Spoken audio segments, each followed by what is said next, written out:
Welcome to the Terrible Podcast with your hosts from SteelersDepot.com, where you can find all your latest and greatest Steelers news. It's Dave Bryan and Alex Kozora, always lit, talking Steelers. And now, here's Dave and Alex.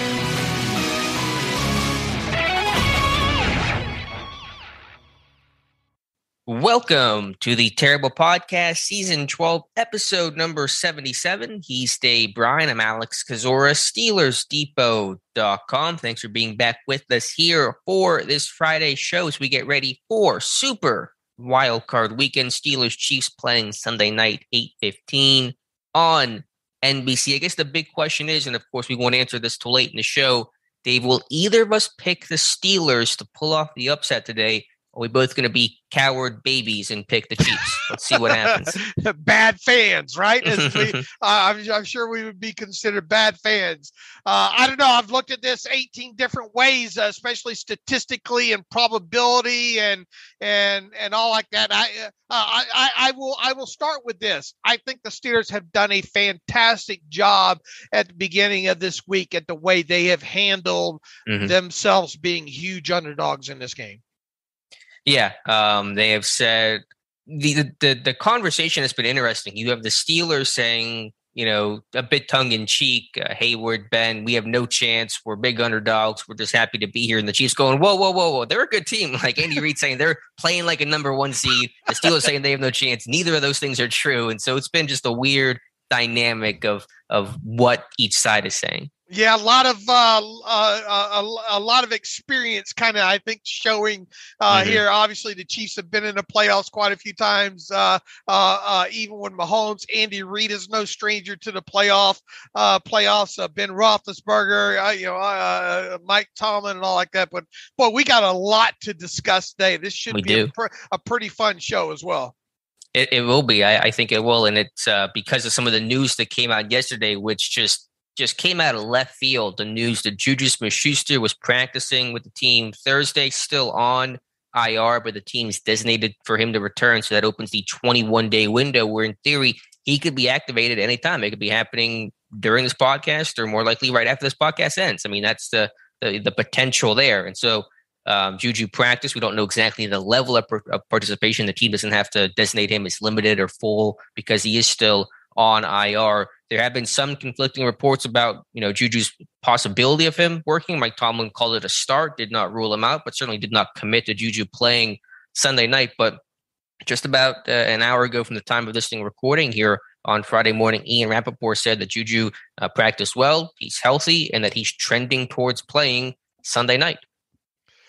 Yeah, let me tell you my gut reaction to this, and that is, wow. First and foremost, I didn't see that one. Didn't see the window coming here, opening up, coming here, especially on a Thursday. Why wouldn't you do it on a Wednesday? Right. On top of it here. After listening to Mike Tomlin hold that short kind of, and that was a bit surprised too. Why is Mike Tomlin talking on a Thursday after practice?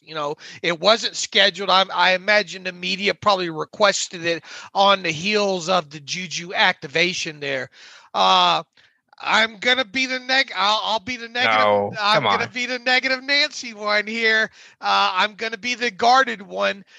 This feels just like too soon. This feels like gamemanship. This feels like just kind of parsing what Mike Tomlin said. From where I sit right now, and I know there's been a couple reports. Even you referenced the Ian Rappaport one this morning. Look, they have Saturday until 4:00, right, to activate them. I will be surprised if they do. It doesn't feel like he did much of anything other than just run around out there. And even if he did do much of anything during Thursday's practice, how much will they be able to get done on a Friday there? And it just, to me, it would be a bit of a surprise if he is activated. Now, is it possible? Absolutely. I mean, you open up a window on a guy like this out of nowhere on a playoff game, the type player he is, even if he is activated, man, I can't see him playing more than, let's say, 20 offensive snaps, and obviously the ball's not going to go to him all 20. Makes you kind of wonder how effective he can be from a conditional standpoint and all like that, although he does do a good job of keeping himself active and conditionally sound, I would think. And how much of a risk is he at maybe injuring that shoulder? Because I think even our own Melanie Friedlander stated that kind of expected this to be a long rehab with him. So my gut reaction, and even on the heels of the Ian Rappaport report this morning, is that I think I'll still be surprised if he's activated by 4:00. When Saturday. He was first announced as practicing, it was a big surprise. And I thought there was a chance he would play, but it was just so hard to gauge one day in. He's missed 3 months that I put the odds in my head around 20-25%. But based on what Ben has said, what Deontay said, more importantly, what the reports are saying, even someone like Jerry Dulac, who issued a pretty mealy-mouthed tweet last night saying that Juju's healthy enough to play and that the team hopes he'll play, but currently there are no plans for him to play. And then Ian Rappaport today saying that Juju is healthy enough. The biggest thing to me is health. And it sounds by all accounts that Juju is healthy enough to play. Now, it certainly would not be 50, 60 snaps. To me, it'd be 15, 20 snaps, something like that. But still, in a do-or-die game, to have him out there for key third downs, red zone, certain packages, that would be huge. So if the dude is healthy, if the dude's medically cleared to play, and if his conditioning is at a baseline level to give you 15, 20 snaps, which I imagine that it is, especially considering the injury was a shoulder injury, so he's probably been able to run and do some basic conditioning type stuff over the last month or so. Why would you not play this guy and give him a chance and just put it all on the line to try to beat the Chiefs? Because you got nothing to lose at this point. I think the only reason you don't play him is because he wouldn't be healthy enough. Yeah, but the reports are that he's healthy. Not one report has said he's not healthy to play. Right, but I mean, does anybody really know? I mean, we can only go off the information that we have, and we trust, the reports. It's not just one guy saying it. So we don't know exactly, obviously, but the report is that he's healthy. I'm not saying that it's impossible for him to play. It just it feels like the time period, and also why wouldn't you? If he was healthy enough to play and you really thought he would play, why wouldn't you activate him on a Wednesday to give him the extra day to run around out there? That's true. That's a good point. I don't have a good answer to why that would be, but the report is that he's healthy now. Now, I don't know how much that would sway me, but had the news came out on Wednesday that we're opening up Juju's window and all like that for him to return to practice, then you have Wednesday, then you have Thursday, then you have Friday. And also, we don't know how much he did or didn't do. Sure. It sounds like, and I can't imagine him doing a lot of contact right now anyway. Right. Just feels like knock the rust off kind of situation there. Now, Deontay says he looks smooth, catching the football, big hands, all like that. But that's a lot different than going out there and getting back in game action when you haven't been in game action this quick. So, look, this is going to have everybody glued to their computers on Saturday, right? Because if they activate him, they're not activating him just to make the Chiefs pull out more tape on him. They're going to activate him with the idea of making him active for the game and carving out some sort of 10, 12, 15, 18 plays that they can get him in on. So by 4:00, obviously, is the time frame line in the sand that we're dealing with. Just my gut reaction from the moment that it was announced to after Mike Tomlin spoke to the media after practice, I thought, man, I'll still be surprised if he's activated on Saturday by 4:00. My gut reaction right now, I'll take the other side, is that he is going to play Sunday. I'm going to put it at about, I was at 25% when the report first came out that he was practicing. I'll put it at about 60% right now. So I'm not guaranteeing it. I'm not saying 100% the dude's going to play. But, I mean, if he's healthy and reports are that he is, and he can give you just 15, 20 snaps, Why would you not do it? I mean, I'd be all for it. So, and my gut is telling me that he will suit up. Yeah, but you're not allowed to go opposite than me. You're supposed to. You're supposed. I get my lashings now, right? Right. Okay. So you've done did it to yourself now. You've gone against boss man Dave here. So no, I mean obviously you're Alex is allowed to be a free thinker. We get so many times I get tweets that Alex isn't allowed to go against what Dave says. Look, and I live in more of a tinfoil world than tinfoil hat world than Alex is. And that's your favorite. You go to Disney and then tinfoil hat world are your favorite attractions. Exactly. Okay. I like to try to tune in Disney with my tinfoil hat. Oh my God. There, but I am more of the. I love to overthink things, especially these kind of things here, and my overthinking and over parsing and looking at the totality of it and all. That's why I say that I will be surprised. But once again, is it possible? Absolutely, it's possible. But on the flip side, what do you have to lose by opening his window right now and letting him run around at the end of the season right now, even if it winds up being 1 week, as long as you don't put him in situations where he's going to hurt himself in practice. If that ends up being practice is all he does, then why wouldn't you, especially from the gamemanship aspect here? Because if I'm the Chiefs, I have to give it some level of this dude's window's open. There's a chance he might play. And if that indeed is the case, then I have to go pull out film of certain situations with him, third down and those kind of and that interrupts my week when I didn't probably think that this guy was going to play here. So I don't know what the level of gamemanship is. Once again, if he does wind up being active and he does play, I can't imagine it would be more than say like 20 snaps or so.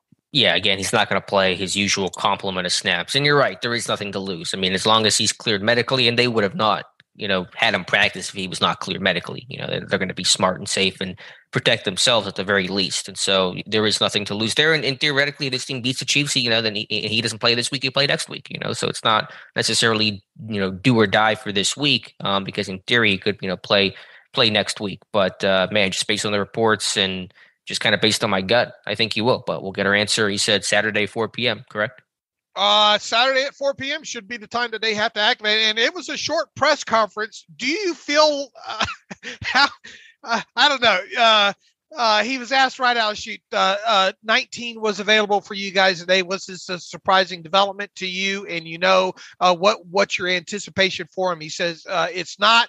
Meaning it's not a surprise. He's worked hard on rehabilitation. He's gotten himself to this point, and we simply started the 21-day window. We'll look at him and see how he feels and check his level of conditioning, things that we normally do when people get that 21-day window. Kevin Dotson was probably the latest example of that prior to Juju. Good to have him out here, but it's just part of the process. He was asked how much was Juju able to participate today. He says, I didn't quantify it, to be honest with you. It was just a start. Does he have to wear something to protect his shoulder while he's practicing? Tomlin says I didn't ask. To be quite honest with you, it's just about getting him on the grass. It's good to have his energy out here. It was a good day. Is Juju an option for Sunday? He was asked. I don't know that. Like I said, we just started his 21-day window, and what transpires out of here, and a lot of other questions are part of the equation. So really, that was the long and short of it. He was asked with Juju if he's able to go, what does he add to you guys that you don't have right now? He says, I haven't even pondered those hypotheticals. We just wanted to have a good Thursday there. Now, there was a picture of Juju at practice on. Look, they are good at knowing what to put out there to make people think. I will tell you that, because they made sure to include some pictures of Juju back at practice. It did look like there was some sort of, I don't know, harness mechanism or something on that shoulder with him there. But I guess my question would be, don't you think Mike Tomlin would have tried to sell it more to the Chiefs if indeed there was a chance of him being out there? Or do you think he honestly does not know for sure, or at the time, whether or not he will have him out there? I think it's a bit of the latter. And if you want to go with the whole full tin foil, you might want to intentionally downplay it. Say, oh, Juju, yeah, he was out there running around. I don't know if he's going to play. And then boom, he's out there playing, Sunday night. So, I mean, we could parse this thing 14 different ways in terms of how we think about it, that this is going to go. But bottom line to me, and again, if he's healthy enough to play, I've said this a million times, if he's healthy enough to play, and his conditioning's good enough to play 15, 20 snaps, you play him. And to me, that's the bottom line. Will that happen? I don't know. We'll see. It's asking a lot. This has all happened so quickly in the last 24 hours, but it'll be a huge boost for you from an energy standpoint and from just that third down, got to have it, big time moments where Juju's come up large time and time again. My wife accuses me all the time being a street having a degree in street psychology and using that sometimes to my advantage. What does this do from a psychological aspect for this team? Just merely, Deontay Johnson said he was surprised. What are you putting your pads on for? What are you doing? Where are you going? Halloween or what? What does this do for a fairly younger team overall to see a guy that, oh man, you mean Juju might have a chance to play in this game? What does that do? And let's say he does get activated and dressed. What do you think that does to this team? It certainly is a benefit. I mean, there's an energy, there's the presence that Juju has, and then just the fact that he's out there is going to be, I think, a boost to this team. Does it totally erase all the challenges they have against Mahomes? Does it make it easier for them to stop Tyreek Hill or Travis Kelce? No, it does not. So I don't know if it changes the equation dramatically in terms of the outlook for Sunday's game, but I think, sure, from a mental energy standpoint, it's a help, and this team could take and use all the help it can get. How do you envision them using him if they do have him on Sunday? Yeah, like I said, 15-20 play, situational, just an 11 personnel, probably third down, red zone, just in some, again, very clear situational football. And so it would not going to be 40, 50, 60 snaps. It's going to be very limited stuff there for just basically probably third downs, 11 personnel, and red zone plays, kind of how I envision it. All right. So anything else to add to that other than it caught me off guard. I didn't think we'd be writing about Juju practicing. I think it was kind of brought up that, what happens if this team kind of goes a little bit further into playoffs. Sure. But I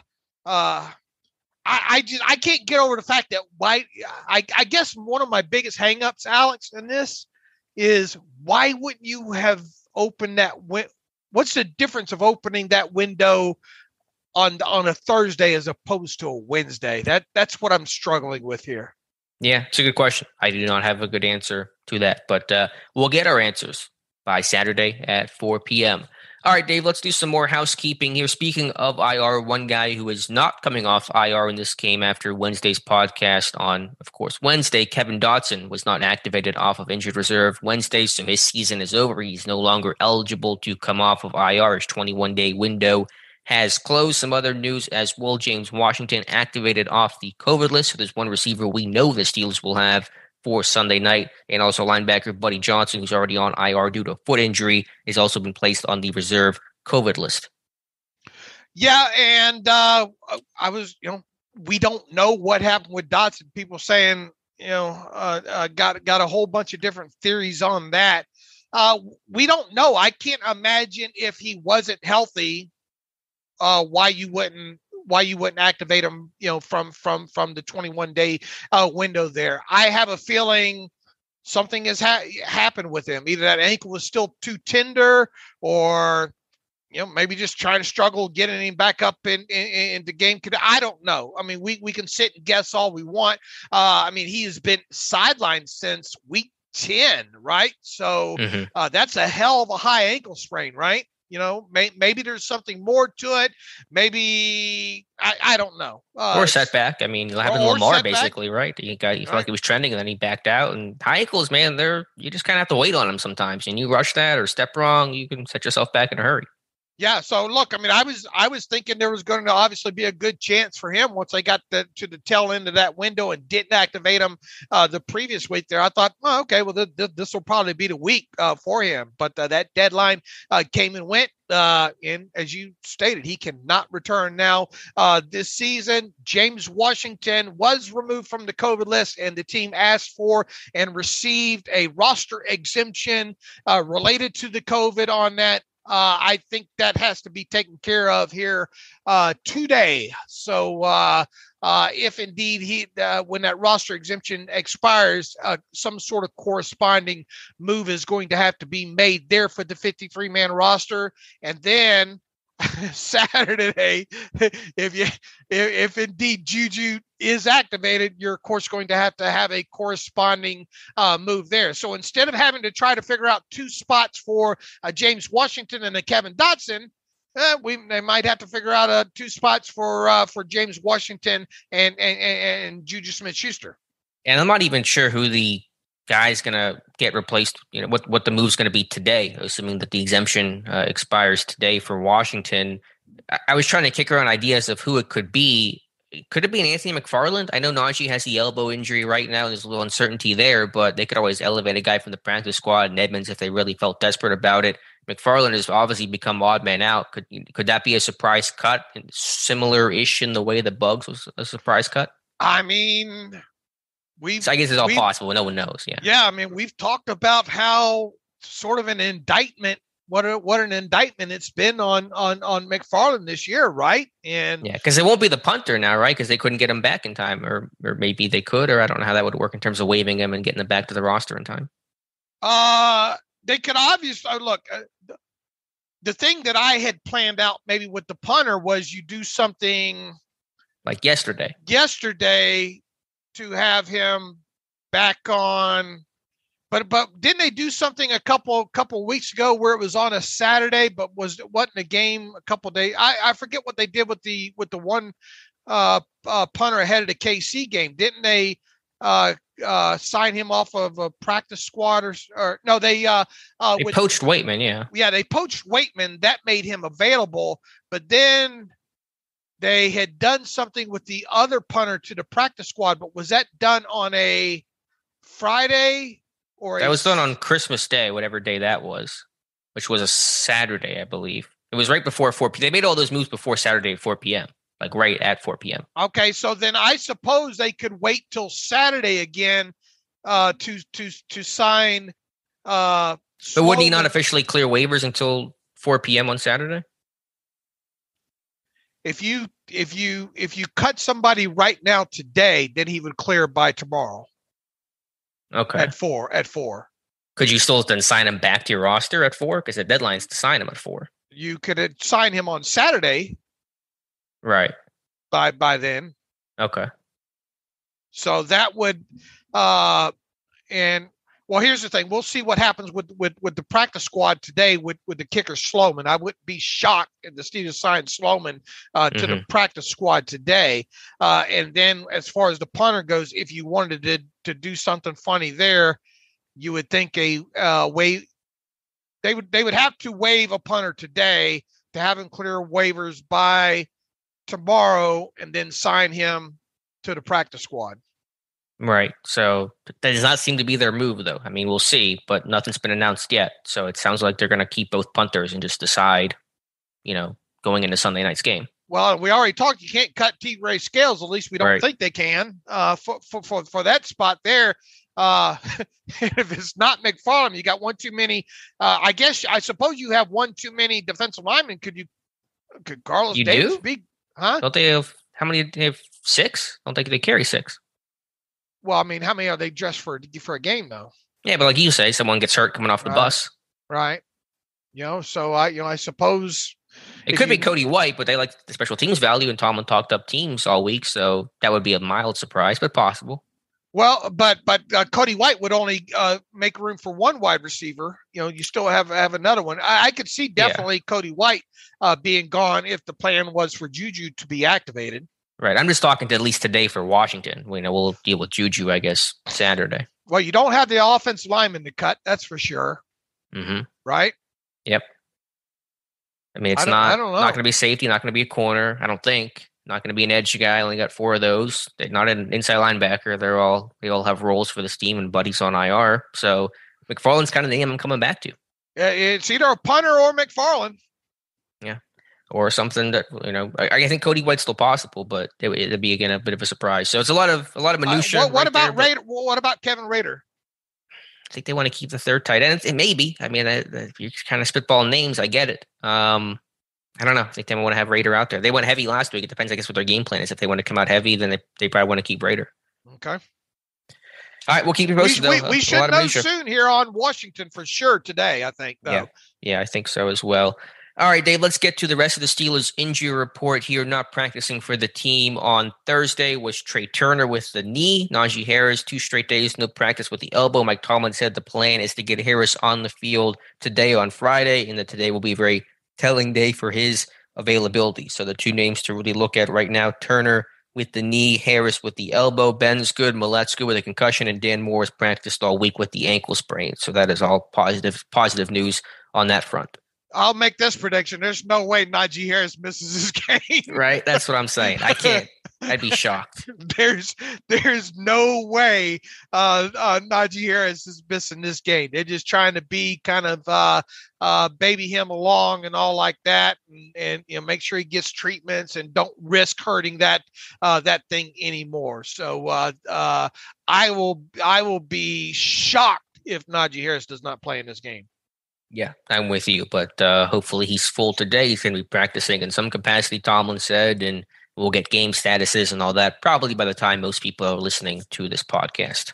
And for the Chiefs, there's some intrigue there. And I should have mentioned this earlier. I'm so bad at this. I apologize so much. We'll have Adam Teicher on the show a little bit later in the show here. Covers the Chiefs for ESPN. Let me go ahead and pull up his Twitter handle so you can follow him. A really good conversation with him, talking about the Chiefs and some of their injuries with guys like Tyreek Hill and Clyde Edwards-Helaire, some pretty notable names. Again, follow Adam Teicher at Adam Teicher, Teicher. Also has a book, Kingdom, Chiefs Super Bowl winning season. You can buy that on Amazon. So we'll talk to Adam in a little bit. But yeah, from the Chiefs standpoint, some names to watch there. I think Hill was going to play. Edwards-Helaire is a little more up in the air, but some notable names on the injury report for KC. Yeah, just the way Edwards-Helaire kind of went backwards, and it's been just a few weeks with that shoulder and all like that. I think he's the most highly questionable one. I wouldn't be shocked if he doesn't play. Outside of that team having any other COVID issues or whatnot. I think that's the only kind of guy that they're worried about here. Real quick to kind of back. And obviously, look, make sure you hit Adam on the Twitter machine again and thank him for the time he spends with us when we get to that interview in a minute. But going back to the way the Steelers have handled this thing, a lot of people, I think, probably didn't listen to the full Ben Roethlisberger interview the other day, and all either that or they're bad at getting context and picking up sarcasm and all like that. The way the Ben worded the things the other day about we don't have a chance, we're just going over there to have fun.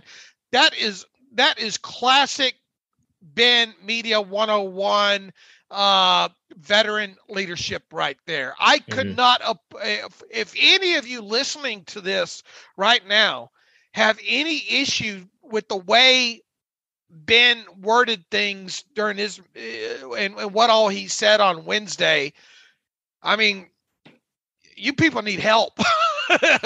Okay. You got to go back and listen to that again in its entirety and get the whole context of what he was trying to do. This was, and I bet Mike Tomlin's screaming the same thing this week. Nobody's giving you guys the chance. And that was what Ben did, was more of a message toward the media and his own team, was to try to fire this team up. Look, nobody's giving us a chance to win this game whatsoever. might as well just go and have some fun. This kind, that he wants this team to think that it's us against the world type mentality. And I applaud every aspect at the way that Mike Tomlin, that Cameron Hayward, that Ben Roethlisberger has approached this week. So there should be zero criticism for what Ben Roethlisberger said during his Wednesday press conference. Absolutely. And the approach has been very clear. And Cam Hayward did similar, I believe, yesterday or Wednesday, whatever day it was that he spoke. And he had the same approach saying, we're only 12.5-point dogs. I thought it'd be more, one of those things. And so the leaders of this team, the Bens, the Haywards, they're the ones kind of playing this thing up. We have no chance. And you saw that when Deontay Johnson spoke yesterday, and he was pretty fired up, it seemed like, said, once we win, bandwagon's closed. No one's hopping on the bandwagon. And so that's very intentional that the leaders are playing this angle up to, I think, kind of piss off some of the young guys to get them fired up. And you're seeing that kind of work in real time. Right. So, I think they have and look, I mean, a line is a line. A line is set to attract money on both sides. All right. So, that's and also a line is kind of has a little bit of a recency bias involved with it too, right? Because a couple of weeks ago they're blown out. It was a big line. They're blown out by the Chiefs. Vegas, the line is set to get action on both sides of it. All right, so that's how lines come into play. It is based off of basically what general public thinks, because they want to attract money on both sides of this thing. Does it have any bearing on the game whatsoever? No, a line is just a line. Right. And Ben did a great job of kind of saying that this morning during an interview on DVE. You still have to go out there and play the game, as far as that. So it is the public, for the most part, thinking that this is going to be lack of a better word, a blowout, because you deal with 12 points in a playoff game. That's a blowout, So that's where all this comes in. And that's why it's us against the world mentality. Because for the most part, the most of the general public does view this as a big Chiefs win. Yeah, but I know you were burning the midnight oil, getting some stats on underdogs of this magnitude in playoff history, and the odds historically are pretty much against Pittsburgh, as is the rest of the world. Yeah, straight up. Look, the Steelers Sunday night. In fact, chew on this one. A Steelers Sunday night road win against the Chiefs would likely go down as maybe the biggest road playoff upset of all time, at least according to our buddies at Pro Football Reference and StatHead, which, by the way, I'm getting a lot better at finding my way around. They don't make it easy. They make it tough on all of us. I know, but I've had enough practice now, or I can get back through those newly arranged drop-down menus there. Per them, Alex, teams are 1-19 straight up as 12-point or more road dogs dating back to 1969. The one win in the playoffs when a team has been a road 12-point or more dog was the Jaguars over the Broncos in the 1996 playoffs. I drilled that down even further here. Teams are 1-22 straight up all time as 11.5-point or more road playoff dogs. And once again, that one obviously is the Jaguars over the Broncos. So there was the one time, and obviously, and that's why I think this would, and especially when you look at the totality of these teams, I think I went back and tried to do some reading up on that game against the Jaguars and the Broncos. Just the Broncos were really that year's version, I guess, of the Chiefs of so many aspects. And they did have obviously Terrell. They had John Elway at the time, and Terrell Davis, and all those big names there. And the Jaguars were kind of up and comers there. So it was a David. That was more of, I guess, a David versus Goliath more so than Steelers versus Chiefs, because everybody knows who the Steelers are. They're not these up and comers. They have obviously a Hall of Fame quarterback in Ben Roethlisberger and all, but just looking at pure spreads, this does, history says that the Steelers don't have a chance in this one. I know you qualified it as the biggest road upset in playoff history if Pittsburgh does it Sunday night. That'd be probably just the biggest playoff upset in history, road or home, because I imagine there have not been any home teams that have been 12.5-point dogs in playoff history. I did not research that. Okay, but I would imagine the odds of that happening are probably low. Right. So regardless if this is a win for Pittsburgh Sunday night, it would be one of the biggest upsets and arguably the biggest upset from a line standpoint in NFL playoff history. And because and the reason I go with the road, because the magnitude of it. I mean, you're playing in Arrowhead, that known for years as one of the toughest places to play in the NFL, and especially during the playoffs, you would think too. And you just have this juggernaut, Patrick Mahomes, and and you look back just a couple of weeks ago with the way they effectively destroyed the Steelers.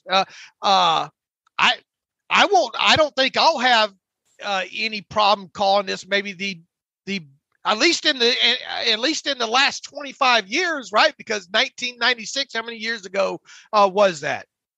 Yeah, 25 years ago. So I wouldn't have any problem saying that this would be the biggest playoff upset in the last quarter century. How's that sound for a title? Sounds pretty good. And let's hope we're talking about that being reality come Monday morning. And of course, all of it's based off the line and yada, yada. But look, nobody, and people are saying, well, if nobody is giving the Steelers a chance to win this game, then nobody would be picking them. Well, that's obviously not the case. There are going to be some people that are obviously picking the Steelers to win this game here. Mm-hmm. But I just think the way it sets up, statistically, historically, the way we've watched it, the tape, the all 22 tape on both sides of football all season, hell yeah, this would be a huge upset. For sure. All right, Dave, I know the coordinators spoke yesterday, Matt Canada and Keith Butler. Truthfully, there was even less to really note or talk or write about than usual. Is there anything that you saw that was notable from what Butler or Canada had to say? No, we're working off transcripts this week as opposed to having full context of audio and video here. There wasn't really much that stuck out to me even on the transcripts, Alex. No, not really. I mean, I'll look one more time here on the stuff that we wrote about. Keith Butler said in Week 16 the team was just simply not prepared enough, and in coaching standpoint, it has to be better. Canada did say he had a high level of concern for Najee, but I don't know exactly how the tone of that comment, and we still both believe as of right now that Harris is going to be full go for Sunday night.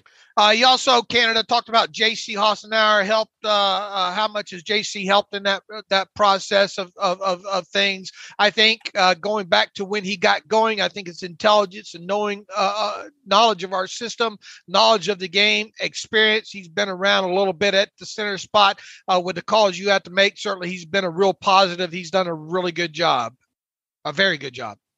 Yeah, I mean, he's filled in well, and again, just I think been a steadier presence than what Kendrick Green was offering.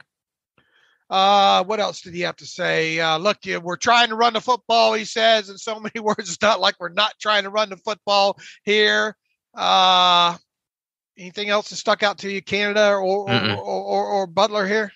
Somehow even probably less with Butler. A lot of questions about the Chiefs, which are worthwhile questions, but from our standpoint, Travis Kelce's going to be a threat, yak threat. A lot of commentary this week from Spillane and Butler about limiting the yak from Travis Kelce, and that's easier said than done, of course, but that's always one of your top goals. And Tyreek Hill, obviously discussion, got to keep a lid on it with him because that little guy can move.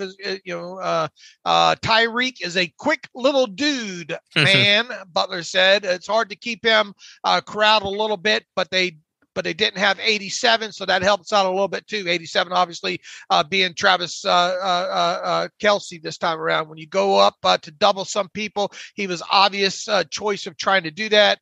But he's still, I mean, the first time on third down, we had him doubled. He catches that one and he gets the first down. So look, not only do you have Tyreek Hill to contend with this time, you also have a guy in Travis Kelce as well. All right, Dave, I think it's a good time here to take a pause and talk to our friend Adam Teicher, who covers the Chiefs for ESPN. Be sure to follow him on Twitter at Adam Teicher, Teicher. And so let's take a break here and come back with Adam to preview the Chiefs game.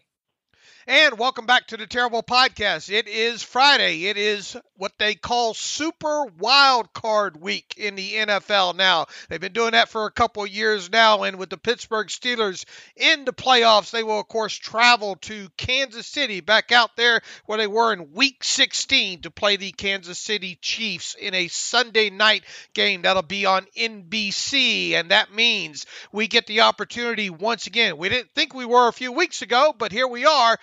We have the great Adam Teicher back from ESPN. Adam is a longtime beat writer who's covered the Kansas City Chiefs, used to be with the Kansas City Star for years, been with ESPN as one of their ESPN NFL Nation reporters for a few years now. So with that, Adam, happy Friday and welcome back to the Terrible Podcast with Dave and Alex. Yeah, good to be back on with you guys after 3 weeks. It's nice.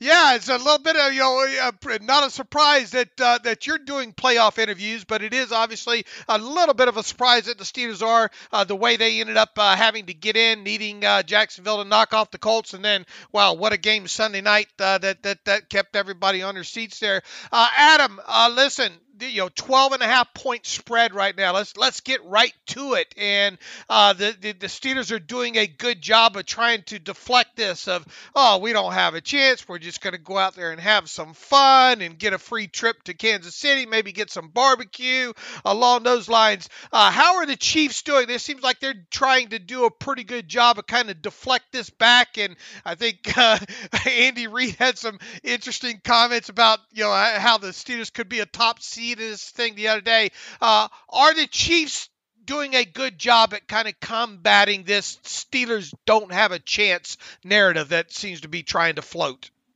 Yeah, it seems to be that way. I talked to Tyrann Mathieu about that. I mean, it's just human nature. You beat this team by 26 points a few weeks ago. How do you keep that edge? And he goes, well, first of all, we didn't expect that game to go that way. I mean, we were kind of surprised at the way it turned out, number one. But number two, at least defensively, the Chiefs, this is his words, the Chiefs haven't played that well the last couple of weeks. And I agree with him, by the way. Chiefs were certainly on their A game for most of that game against the Steelers 3 weeks ago. And then they have not played that well since. They have not been on their A game since that. They lost in Cincinnati on a walk-off field goal, and when the Chiefs had multiple chances to kind of put that game away earlier. And then they had to go to the wire to outlast the Broncos last week. The Broncos are up by 1 midway through the fourth quarter, and in the red zone, I mean, they were threatening to build a pretty big lead, and the Chiefs came up with a big play. They forced a fumble, which they returned 86 yards for a touchdown that sort of turned the game. But, that game was kind of in doubt until right near the end. So, the Broncos, a little bit like the Steelers offensively, they hadn't been doing much offensively. The Broncos entered that game with no more than 13 points in each of their 3 previous games. And then they scored 24 on the Chiefs without any Chiefs help. There was no turnovers or anything like that. They just kind of went up and down the field. So, it is kind of a different deal for the Chiefs the last couple of weeks. So I think the way they've played maybe is more of a thing to get them going, and maybe an understanding that they're going to have trouble beating anybody if they don't play a better game, as opposed to who they're playing this week. I feel like they have done a nice job of kind of putting that last game, in terms of how one-sided it was, putting it out of their memories. When you look at the injury report, quite a few names. I think something like 9 or 10 names on that injury report, but most of those guys are practicing fully there. The only really significant development, I think, was on Thursday there, where Clyde Edwards-Helaire went backwards and Tyreek Hill was limited. I would think that probably, as we sit here right now, Edwards-Helaire is probably the only player, barring any type of COVID type situation here of being considered highly questionable for the game. Daryl Williams, even though he's been limited, you're probably expecting him to play, and I would think Tyreek Hill, even though he went from full to limited, you're probably still expecting him to play. Is that the way you're expecting it to shake out, with Edwards-Helaire just being the most questionable one on the list? Yeah, I think the Chiefs are planning for Tyreek Hill to play. I know that much, and looks like they certainly are with Daryl Williams as well. And so those would be the two guys other than Edwards-Helaire that are the biggest concerns. The question is, any of these guys, how effective are they going to be? Are they going to play well? Are they going to be as effective as they otherwise would be? So, that's the real question. But I think at this point, it's pretty clear, unless there's a setback between now and then, that Hill and Daryl Williams at least will play. Adam, there's so much that's impressive with this Chiefs team, this Chiefs offense. Obviously, to me, the number that sticks out above all else, though, is their third down offense. They convert third down over 52% of the time. That is head and shoulders above the rest of the league, the best since the 2011 Saints. Besides, obviously, having Patrick Mahomes and Kelsey and just the general talent, what makes this offense so successful on third down? Well, a lot of it is the job they're doing on first and second down. They're leaving themselves in a lot of third and shorts, and and they're taking advantage of those. But they have been doing a nice job of that, and particularly early in games. I mean, it's really amazing. They went 4 for 4 on the opening drive on third down in Denver last week, and the Chiefs have scored 9 opening possession touchdowns this year, which is highest in the league. They have more points in the first quarter than any team in the league. So they've really been getting off to a fast start, and that they've been converting something like 66% of their third downs in the first quarter. So it's been good the rest of the game as well in terms of third downs. But early in games, boy, they've really been doing a good job. They do a good job scripting their first 15 plays. That's something I'm really looking to as maybe a key to Sunday night's game. Can the Steelers get a stop on the Chiefs' first possession? Because the Chiefs have been playing from ahead a lot lately because they're so efficient. I have the stats somewhere around here. I did a little story on this, as a matter of fact. I'm looking for it while we're talking. So they've scored a first possession touchdown in 5 of their last 7 games. So they've been really on fire. So, you feel like it's going to be tough on the Steelers maybe to win this game to begin with. But if they get in an early hole like they did when they were at Arrowhead a few weeks ago, I feel like then maybe the game is going to be out of reach for them. So to me, that's one of the keys is, can the Steelers hold serve early? And then because the Chiefs have not been as good in quarters 2 through 4. They're, like I said, they lead the league in scoring in the first quarter. And then they're, I think, 20th in the league in scoring from quarters 2 through 4. Here's a quick stat on top of your stat there. In the Steelers' last 7 games, they have had 43 total first half offensive possessions, and only one of those ended up in a touchdown. That was against the Browns. There, you threw that stat out there. I had to stat you back there, Alex. I'm sorry. Go ahead. No, yeah, I was going to say the Steelers are the opposite of all those stats you just rattled off, Adam. I just want to go and look at this offensive line, and I thought it's interesting the parallels. Pittsburgh and KC came into the offseason one thing and needing to upgrade their offensive line. One team did it much better. It was KC. Was the approach very clear from KC this offseason, from Andy Reid and company, that we have to fix this offensive line? And were there any growing pains with that group? Because it feels like they just hit the ground running with Humphrey and Smith and obviously trading for Orlando Brown. It felt like that group never had any growing pains. Yeah, no, the Chiefs knew during the season last year they were going to have to invest in their offensive line. They really had not invested in their offensive line. They had not drafted an offensive lineman above the 3rd round in like 5 or 6 years. And that even that lineman, Mitch Morse, their center, is now with the Bills. He had already moved on. So they just had not invested. They hadn't spent much free agent money on their offensive line. So they were overdue to make some changes, and they sort of got into it. And the players started, they got a little bit done in free agency, and then things just started materializing. They traded for Orlando Brown and drafted a couple guys who were starting for him. So, I think they knew they wanted to overhaul their offensive line, but I don't know. I think the extent of it maybe caught them off guard. Even they didn't plan to have this extensive of an offensive line renovation, and they have played well. From guard to guard, the Chiefs have been very good this season with two rookies in there: center Creed Humphrey, right guard Trey Smith. They signed Joe Tooney at left guard away from the Patriots. So guard to guard, they've been very good. Tackles haven't been quite as good, although Orlando Brown has played much better the last half of the season than he did earlier. They had a little bit of a rough start. Mahomes was having a little tough time early in the season, kind of getting used to how these guys do business. But that part of it is synced up quite well over the last half of the season. So that's really one of the Chiefs' lesser concerns is their offensive line, because those guys have played pretty well.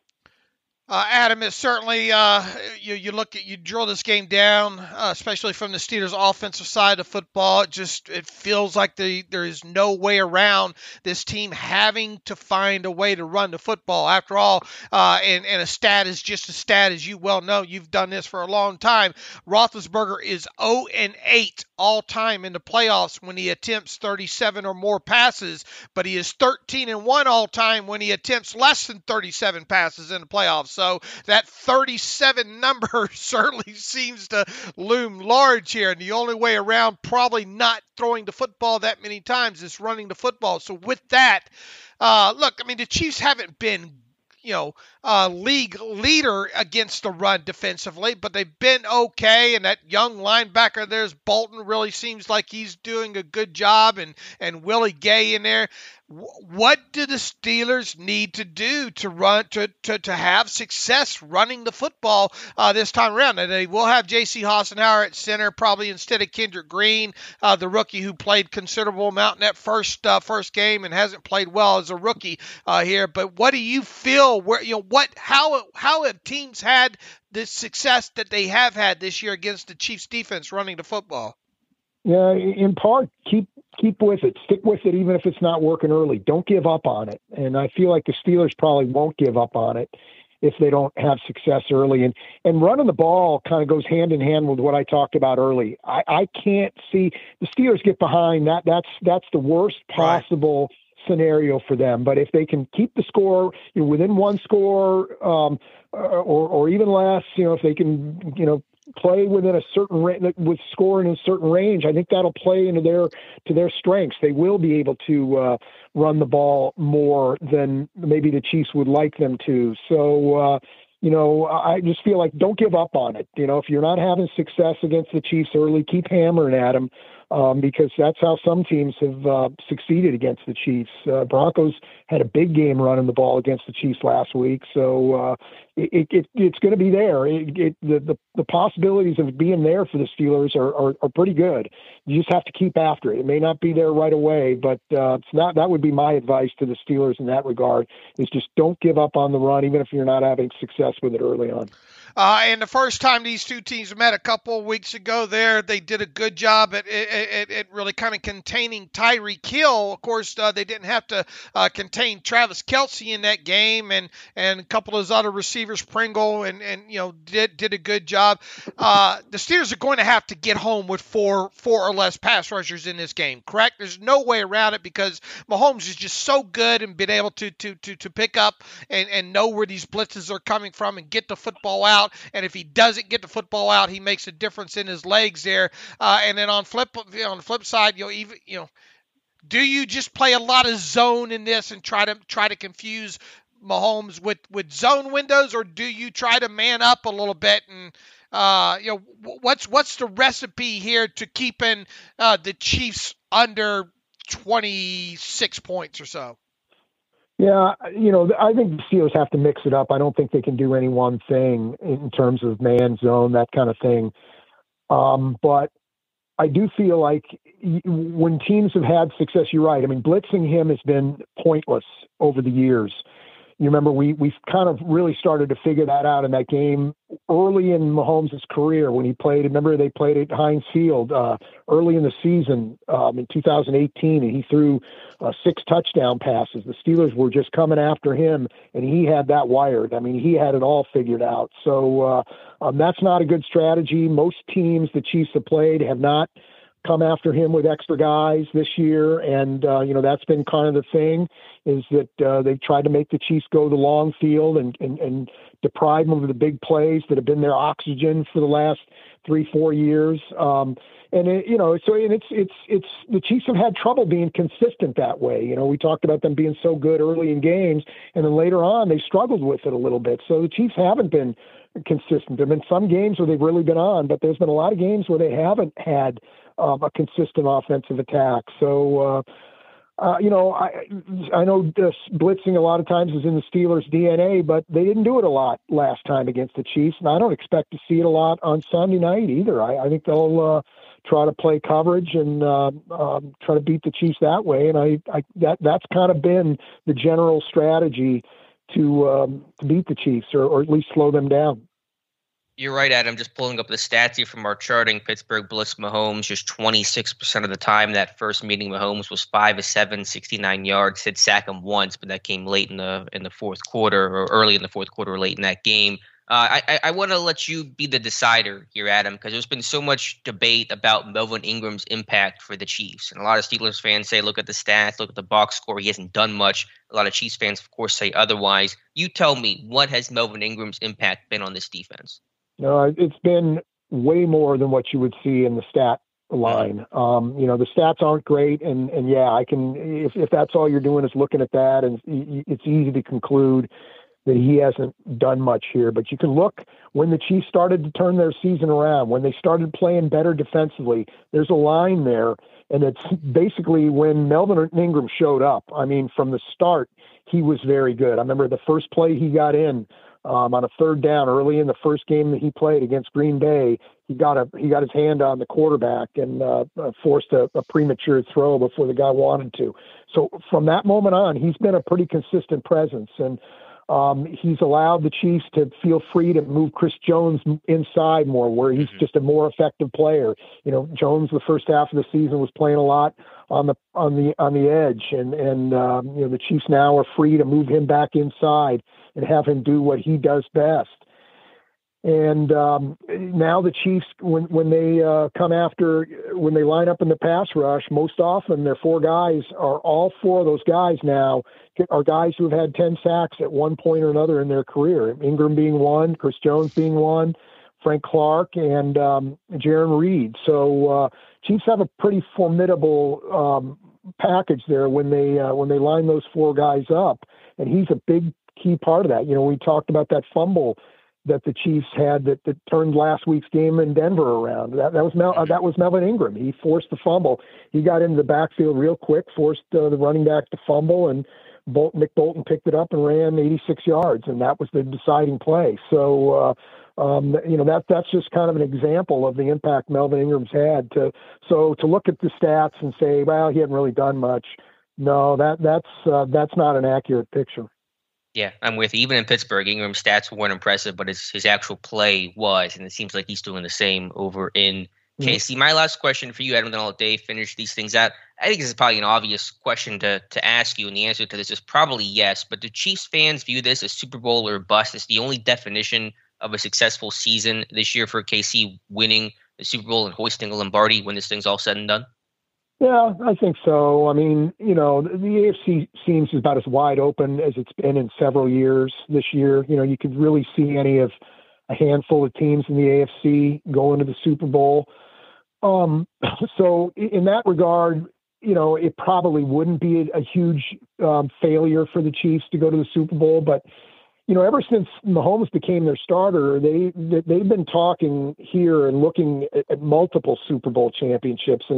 And there's been the feeling that if the Chiefs look back on the Mahomes era in 10 or 15 years or whenever it's over, and there's only one Super Bowl championship, that they're going to be people gravely disappointed by what by that, but that they feel like they've wasted an unbelievable opportunity.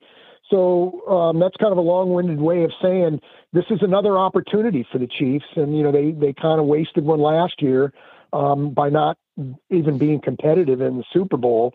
So the clock is ticking here. And if they don't get one again this year, that's just going to ramp up the pressure next year and the year after and the year after to get some of these things done. So I think so. I mean, I don't know that they're going to be people jumping off the bandwagon or anything like that. And if the Chiefs don't get it done, but yeah, I mean, there's been so much hype and so much talk about a dynasty here and about how this organization can get multiple championships, that every chance you waste on that, every time you don't get it done, it does feel like a little bit of a failure.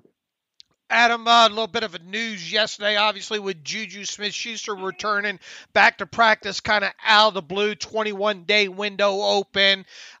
Personally, this feels like a little bit of gamemanship on the part of Mike Tomlin. However, the reports keep surfacing. One just this morning from Ian Rappaport, stating that trending towards playing. Even if JuJu were to play in this game, I wouldn't think it'd be more than 20 snaps. Once again, I kind of doubt that he will. But what, if any, does this kind of news surfacing on a Thursday maybe due to the Chiefs' preparation? Does it kind of interrupt things and have them kind of go in and say, we got to pull out a little bit of tape on this guy and maybe interact the flow of maybe what the initial plan was? Do you like the gamemanship if indeed that's what it is? Is that what it feels like to you?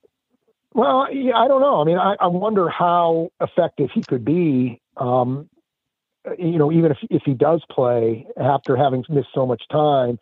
And but I'm also with you. He doesn't have to play a lot to have an impact on the game. If they put him in for 10, 15 snaps, and those are 10 or 15 productive snaps, then he'll have a big impact on the game. He doesn't have to play a lot. So, yeah, I don't know that I'd say it would disrupt what the Chiefs have going or their preparations, but they'd be negligent in their duties if they didn't get prepared for it and spend some time on him, the possibility that he plays. So I'm sure that the Chiefs have something in their plan for him if he's ready to go, but it may be wasted effort. I think 6 times since Andy Reid has been the head coach of the Chiefs that the Chiefs have been favored by 12 or more points in a game, and I think Andy Reid is 6-0 in those games. Do any of them stick out to you? More than any others of maybe being, I think, let's see, they didn't cover one in Arizona back in 2018. They won the game there. And then one at Oakland, I think back in 2018, they ended up winning by 7, not the 14. But it seems like Andy, I guess, long story short, seems like Andy does a good job of preparing his team to win games that they're heavily favored in. Yeah, I mean, I think it just speaks to the even his even approach to all games. The Chiefs, there's not a lot of wild swings, generally speaking. There's not a lot of wild swings in how they play. They don't, you don't look at them a lot and say, where did that bad performance come from? I mean, it happens sometimes. I mean, they're not immune to that, but probably less than most teams. They were struggling a little bit early in the year, and that was surprising. But a lot of times, you kind of get what you expect out of the Chiefs each week. So there's not a lot of wild swings from one week to the next. So I just feel like that's part of the approach here. They just do such a good job keeping it on an even keel that they win the games that's supposed to win, and they win some of the games they're not supposed to. I mean, it's just been one of those deals where. They've just been able to take care of business. They do a good job of keeping their minds on the task at hand. There's very seldom you catch them looking down the road or find them in a trap game or anything like that. That doesn't seem to be their way. Although I got to say, I was surprised when I saw the line at 13 when it first came out. Right. I was really surprised. I'd be surprised if it got to that this week, but who knows? Maybe it will. But I was surprised. I thought that was a pretty big line. All right, so with that, I drilled this out. Teams are 1-22 straight up all time as 11.5-point or more road playoff dogs since 1969 per StatHead Pro Football Reference stats there. Jaguars over Broncos in 1996 was the one instance where a team is straight up won when being a 11.5-point playoff dog like this. What you got for us, Adam? Prediction time. Chiefs going to move on. How about the score? I think if the Chiefs bring their A game on Sunday night, like they did the last time around against the Steelers, I don't think there's a lot the Steelers can do to keep up.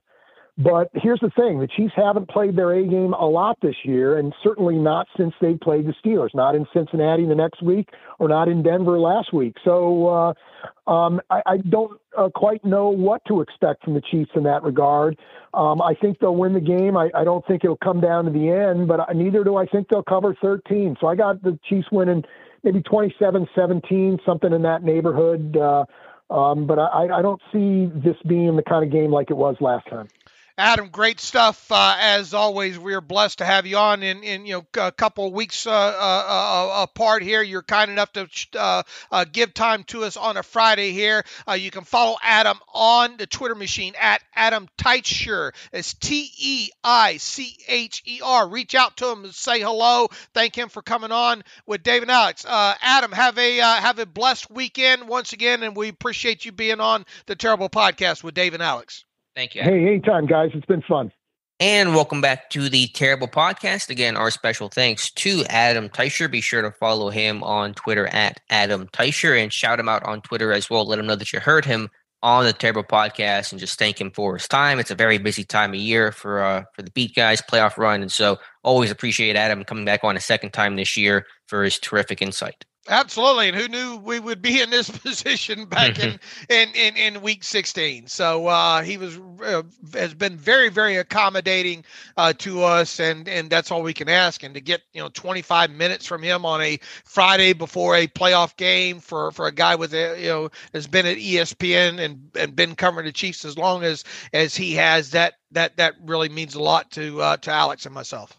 Definitely. All right, Dave, let's take our turn in preview this Chiefs game. Again, the KC big favorites in this one, 12.5-point favorites. But looking at this Chiefs offense, they will be getting back Travis Kelce. I'm going to assume they will have Tyreek Hill. So they put up 36 on Pittsburgh basically in, 3 quarters in the first matchup without Kelce. So something has to give, something has to change in a pretty substantial and significant way this time around to prevent KC from doing that again.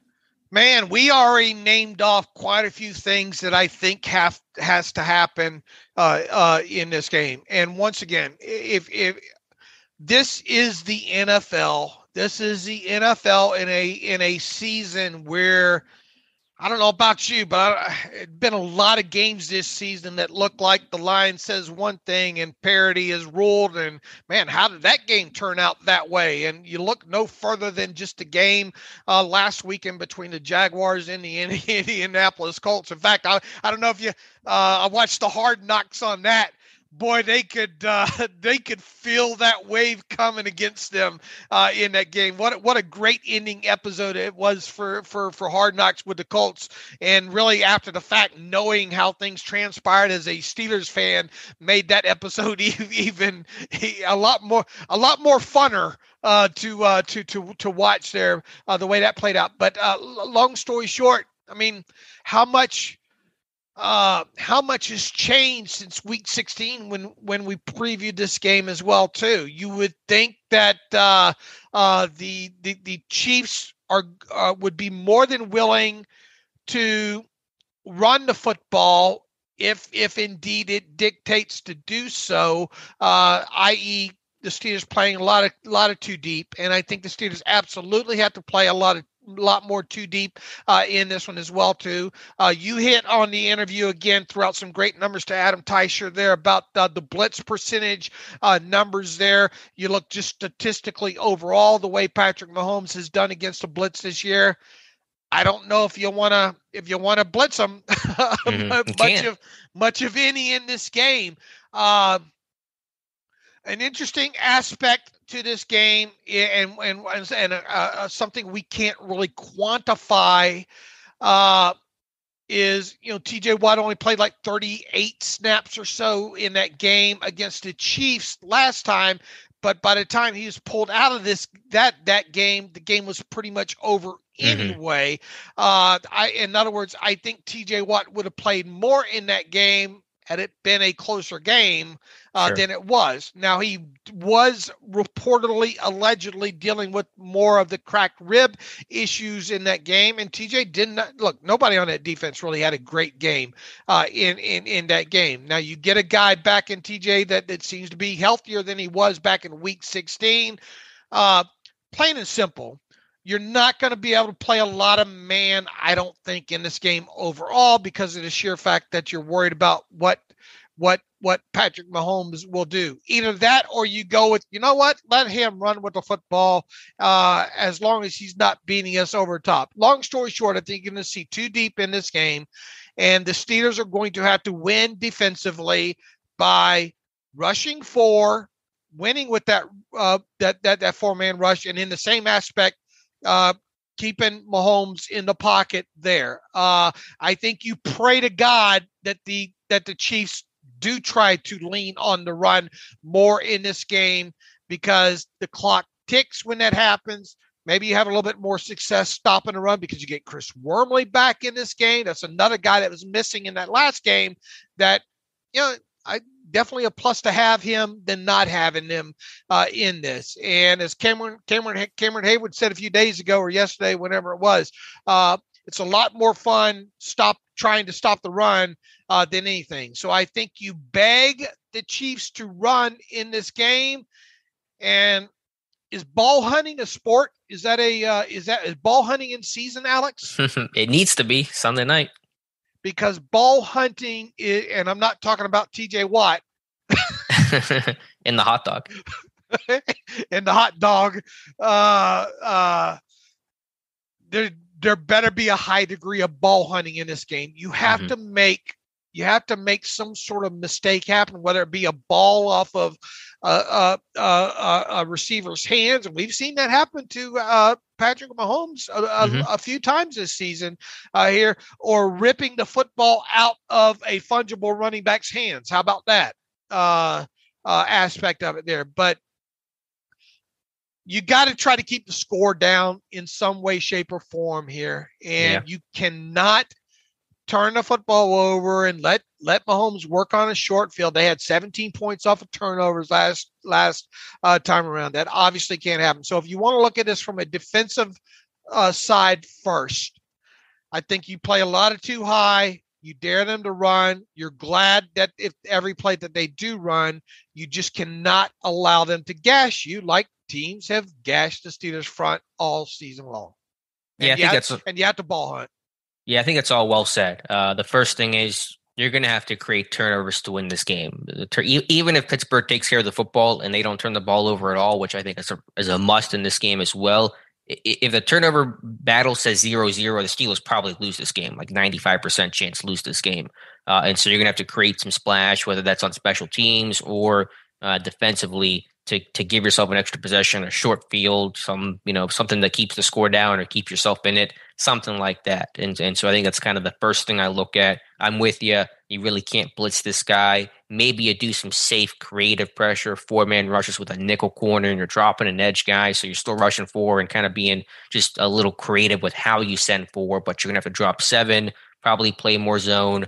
You do want to contain Mahomes, but that's tough to do, especially rushing only four, so plastering whenever he breaks contain, which he's going to do inevitably because he's Mahomes.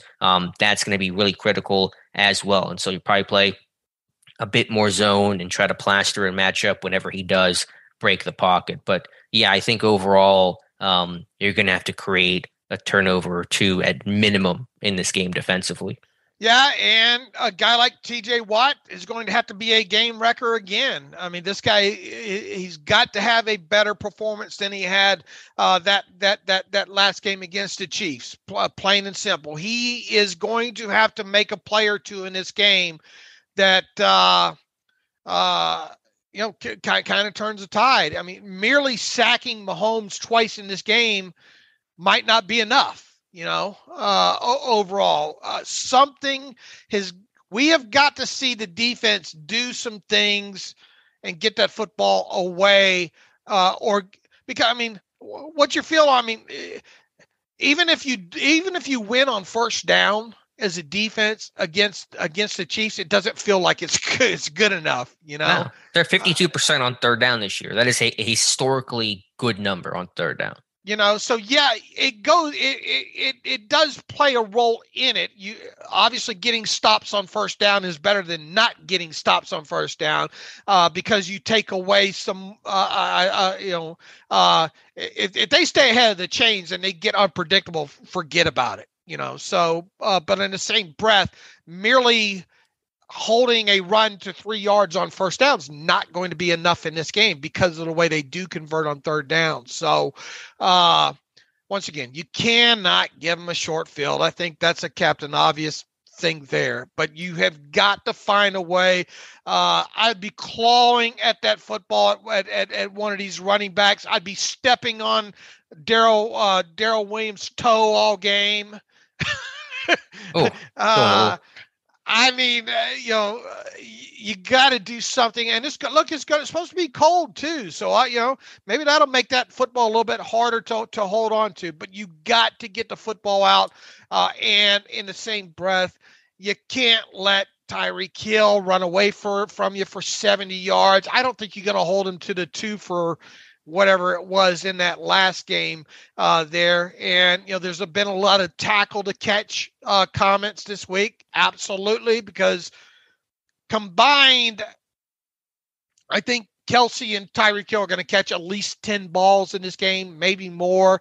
You just got to limit what they do after the catch and not let them run away from you. The biggest thing that has to happen in this game for the Steelers is to get it to the fourth quarter. This thing has to become a 7-minute ball game in the story.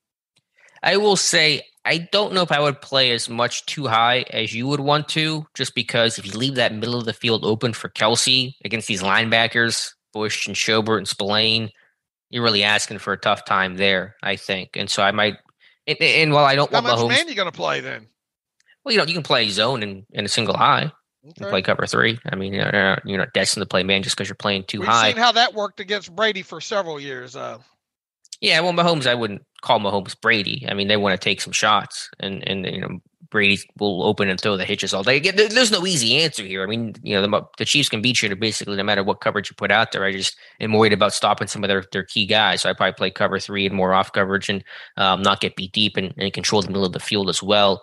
And while I don't want Mahomes to beat me, obviously, they can run the football. I think that KC run game gets overlooked because of how potent the passing game is and the weapons that they have with Mahomes and Hill and Kelsey. But that's a really good offensive line. They're physical. They won the point of attack repeatedly in that Week 16 game, and they're really good in short yardage. They will give the ball to their fullback Burton and tight end Blake Bell, and those guys are 12 for 12 on third and short this season. So I think, obviously you'd rather take your chances with the run game, but that run game for KC is better than what I think most people think.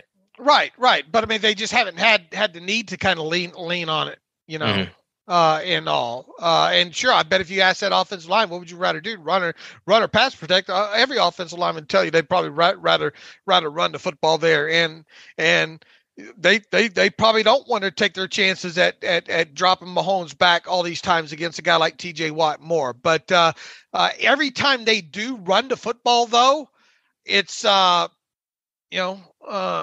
Steelers angel gets his wings, right? or something along those lines, because every time that they have a running play, it feels less likely they will have an explosive play.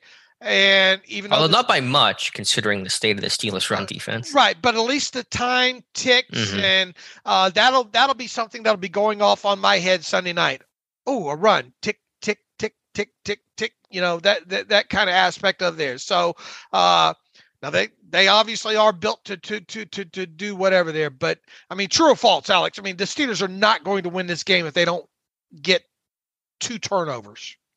True. I mean, at least one. Like I said, you have to get at least one, and that probably means not turning the ball over offensively at all. And two will be better. But to your point, you got to keep the score down, keep it down in the first half. That's been the key to victory all season long. Make these games close at halftime. You don't have to be leading or even tied at halftime, but make it 10-3 or 13-7 instead of being down 23-0, whatever the score was at halftime in week 16. So that means playing good situational football, third down defense, and especially good red zone defense. The Chiefs' red zone offense is about average. It's not as potent as you might think that it is. And so situationally, that's going to be the key. Casey's going to move the football. They're going to get yards. They're going to get chunk plays. That offense is just too dang good. But can you hold them to field goals, even though Butker's going to be back, and that's a benefit for them. He did not play in that Week 16 game, but obviously you'd rather hold these team to 3 than 7. And so situational football, red zone in particular, along with turnovers, the two stats to look at in this game. You gotta put Mahomes in stressful situations as much as possible. If he's playing with a 17-point lead, he's not going to be stressed or anything like that. But if you can keep the score down and put him in some 3rd and 13s and 3rd and goal from the 7 situation, maybe he makes a mistake then. Maybe he tries to do too much. And I think their red zone offense is less effective because when things get condensed, the speed element kind of goes away for them. You're not threatening vertically when you're on the 11-yard line. And so the hill expanding zones towards or vertically isn't really there. And so that's where you want to win because you won't get beat deep, hopefully, on 3rd and goal from the 8 or something like that. The Bengals had the offense that they were able to run to go with them and match them big play for big play, and that put the Chiefs more in stressful situations as well too.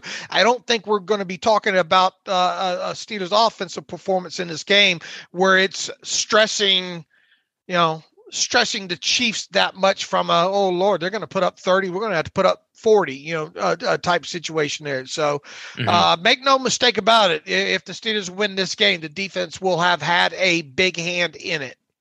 Yeah, 100%. So I think it's a good recap of what Steelers have to do defensively. How about the Steelers offense in this one? As you said, they're not going to go toe for toe. They're not going to put up 35 points. And if they do, then great. I'll be happy to be wrong about that. But what do you see from this Chiefs defense or what the Steelers offense has to do against KC? Man, you got to run the football. You have to run the football. What about that stat that I threw out on Roethlisberger?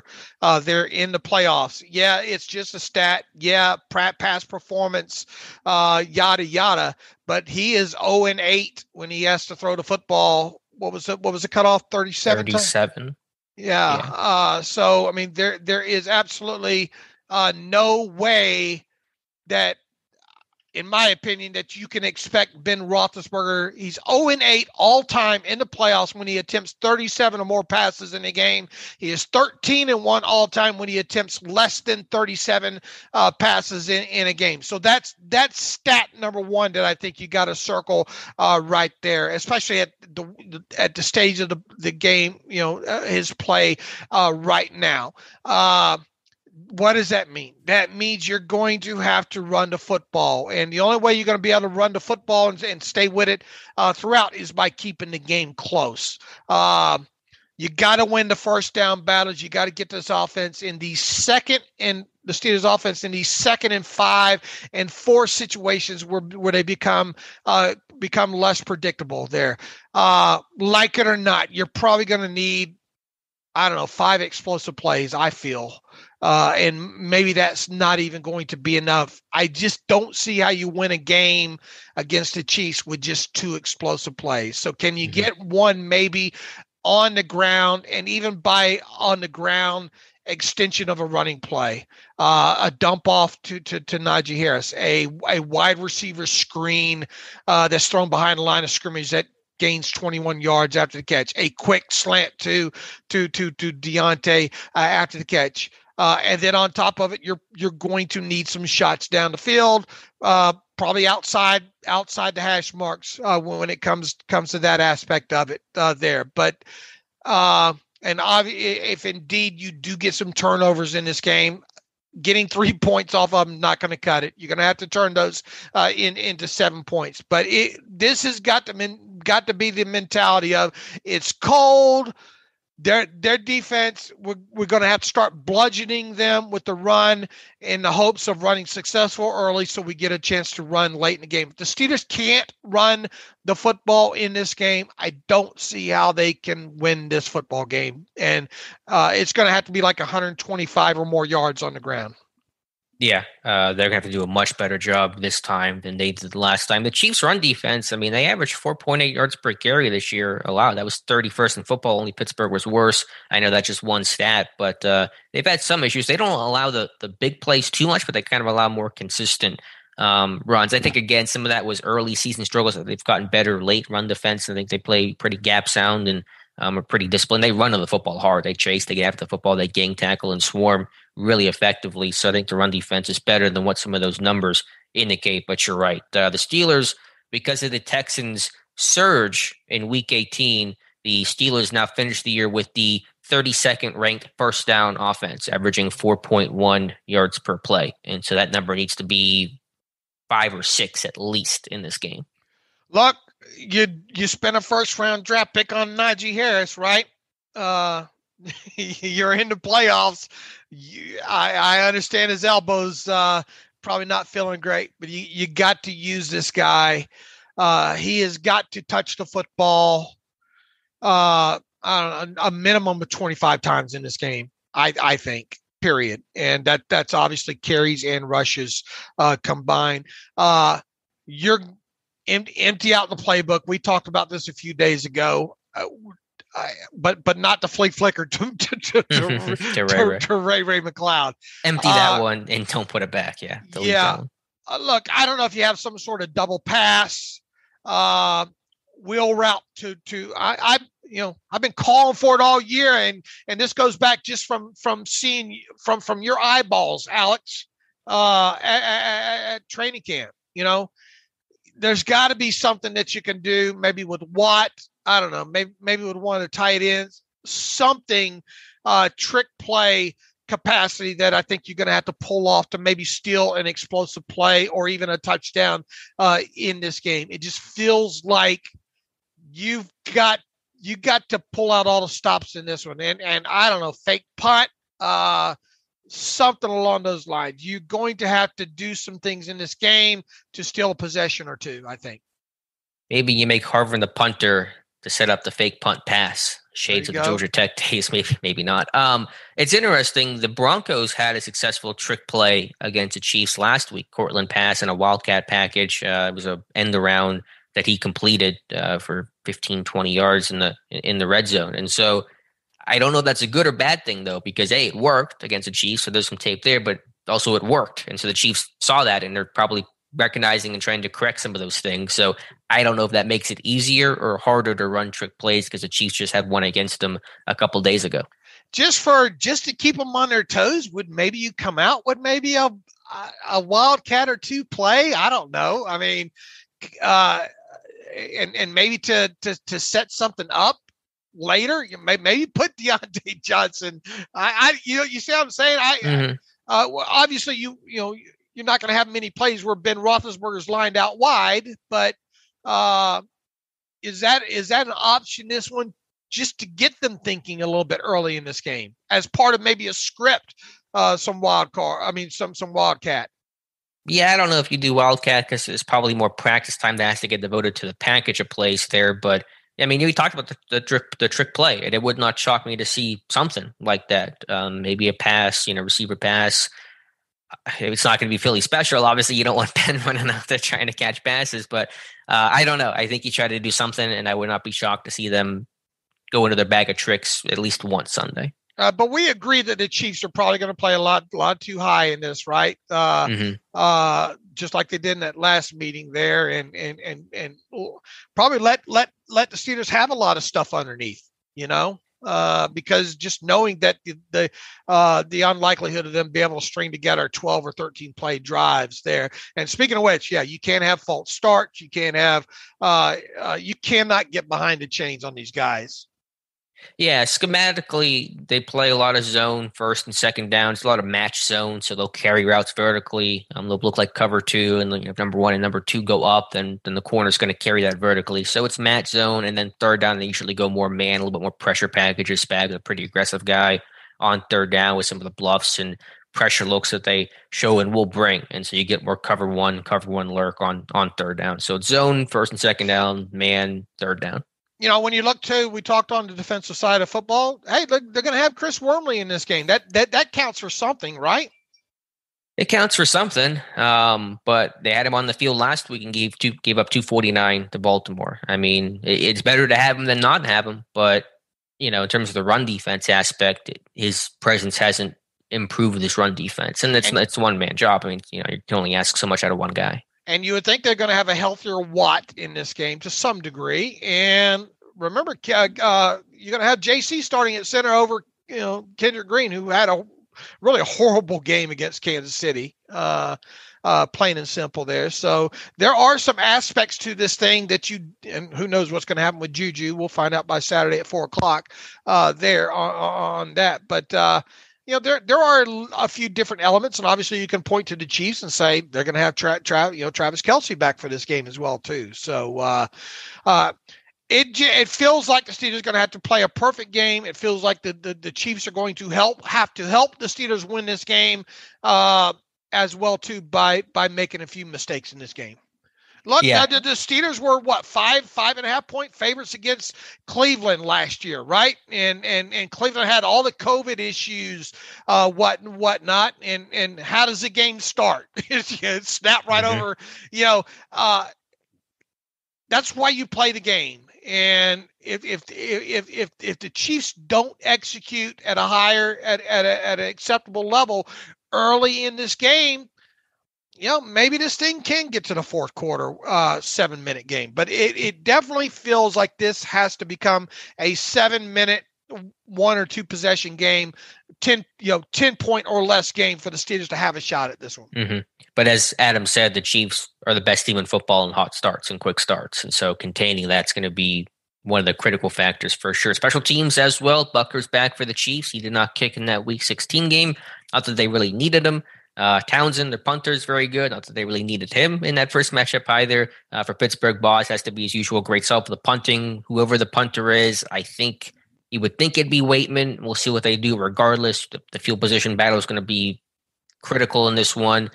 Can you make a splash? That's going to be big. A block punt, a big return, something like that. And then stopping that pretty good Chiefs return game, the top 10 in kick return average and punt return average. Got a good couple of returners in Pringle and Hardman. And so not allowing splash certainly is a must against the Chiefs. Can you block a punt of theirs?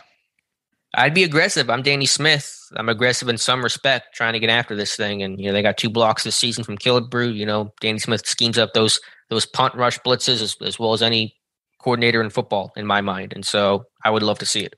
If you score early, can you onside kick these dudes and still won? I don't know about that. There's too much risk there giving Mahomes the ball to 40, but yeah, I get your point. You gotta, as you said, Dave, you're playing with house money. You got nothing to lose. Lay it out, lay it all on the line.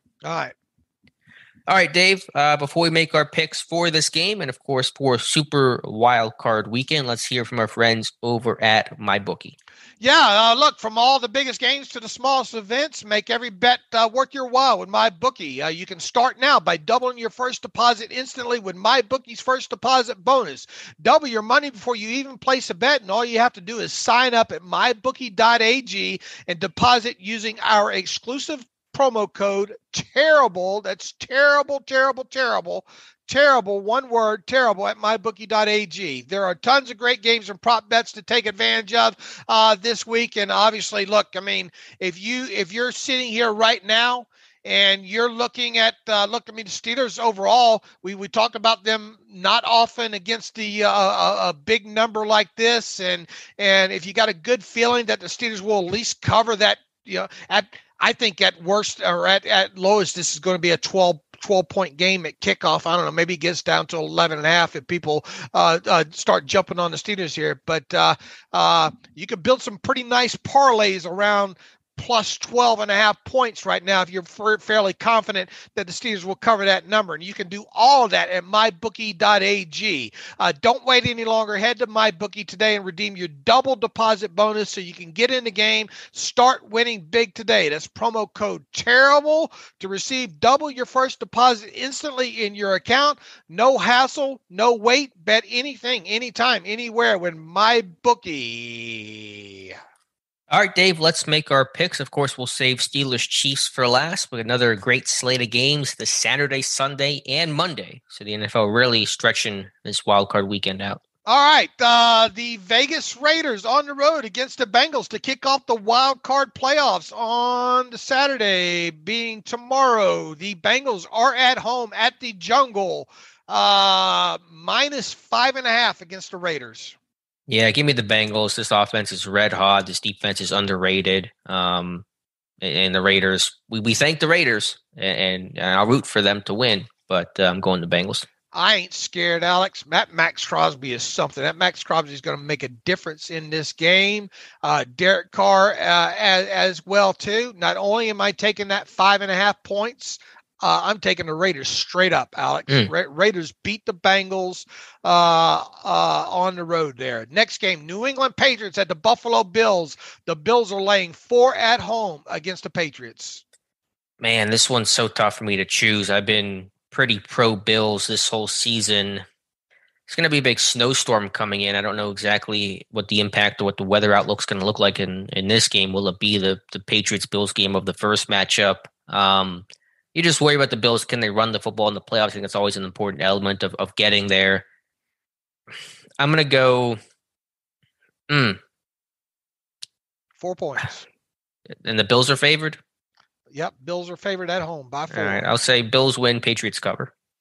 I will say Bills win, Bills cover on this. I think it's going to be a little bit too much for Mac Jones this time around. I think the Patriots have done a great job getting this program turned around. And obviously Bill Belichick, I just think it's just too much for Bill to have to stop this time and not have his rookie quarterback make a mistake. So give me the Bills late of 4 points. Both these teams have pretty good defenses too, and that's another thing. The winner of this game could very well end up in the AFC Championship game, I think. But I'll take the Bills late of 4 points at home. Tampa Bay Buccaneers are hosting the Philadelphia Eagles. 9 points. Buccaneers favored at home here. Yeah, give me the Bucs. The Eagles, they need to run the football against that really strong Bucs defense. So give me Tampa Bay to win by 2 touchdowns. Yeah, I think Hurts has done an amazing job this year, but their backs against the wall here. They just have too much going up against them here. I have the Buccaneers covering that 9 points at home against the Eagles. San Francisco 49ers on the road against the Dallas Cowboys. Why isn't this line bigger? Feels like it should be. Dallas at home hosting the 49ers, laying 3 points, Alex. You're right. It feels like this line should be bigger. I know Dak has struggled a bit as of late, but still, give me the Cowboys. Yeah. It feels like it's too much here. The Dallas has the better defense overall, so I have no problem laying the 3 points. Dallas at home against the 49ers here. Let's see. Let's jump forward to the Monday night game. The Rams at home laying 4 points against the Cardinals here, and I think they have a good shot at getting Watt back for this one as well. This should be a fun, entertaining way to close out the wild card weekend here.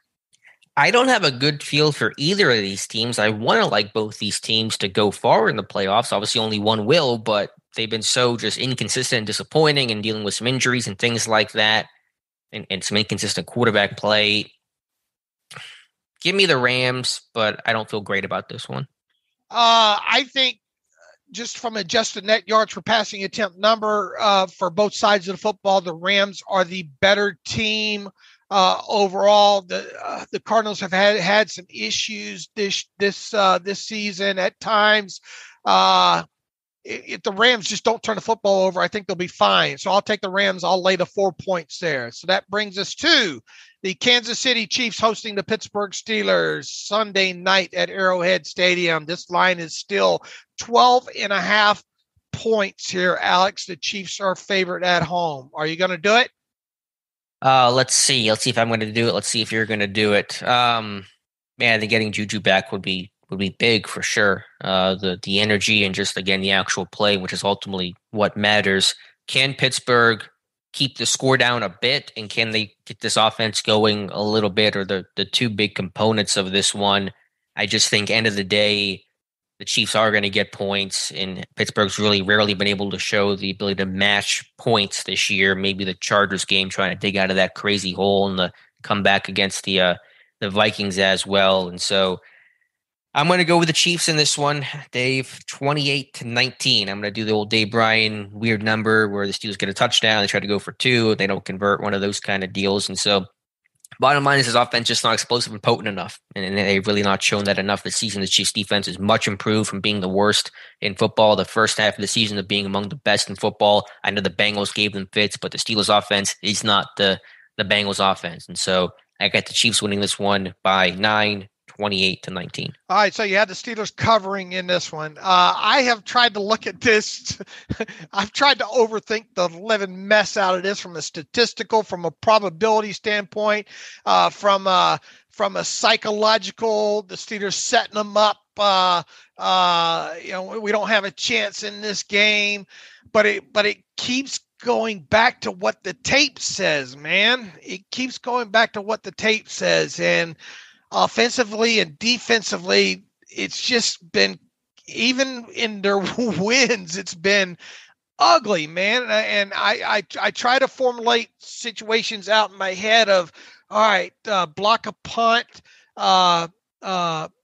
fumble 6, wheel route for a touch. It just seems like so many things have to go right here for them. I tried to talk myself into picking them several times this week, thinking, man, what an amazing upset this would be. And it would be. I really think you could call this the biggest upset of the last 25 years in the playoffs if the Steelers were to do this. Would this be bigger than the Steelers beating the Colts in the divisional game of 2005? I think it would. I think it would. Yeah, I do, just because of what the tape says. I mean, look, you go back to that game against the Colts, though. At least there were. I mean, I don't remember going into games thinking, oh Lord, what's this offense going to be? Mm-hmm. It's just that the Colts were so much better that year. This year it just feels like the Steelers aren't good, and they're not good. Can they pull it off one more time? I mean, I'll say this: if they pull this off, I'll like their chances of beating Tennessee to be up more so than I would them beating the Chiefs. I can't do it, Alex. I can't do it. I tried to talk myself into doing it. I can't. I will, however, say it'll be a close game in the fourth quarter. That Ben gets them reasonably close. Has a lot of us sweating bullets there at the end. I have them keeping the score down in this one as well too. I have this 23-20. Oh. Chiefs beating the Steelers 23-20. So I have the under 46, and you're damn right. I have everybody should be buying that 12.5. I will say that everybody should be buying that 12.5. But I'd like 23-20 Chiefs to win this one in maybe a bit of a ran out of time situation. Yeah, you say you get a close fourth quarter, anything can, and usually does happen. And should note, if the Steelers do lose this game and the season comes to an end, Iowa center Tyler Linderbaum has declared for the 2022 NFL draft, and so he'll be eligible in this April's draft. Was there any part of you that I couldn't come up with a good reason of why?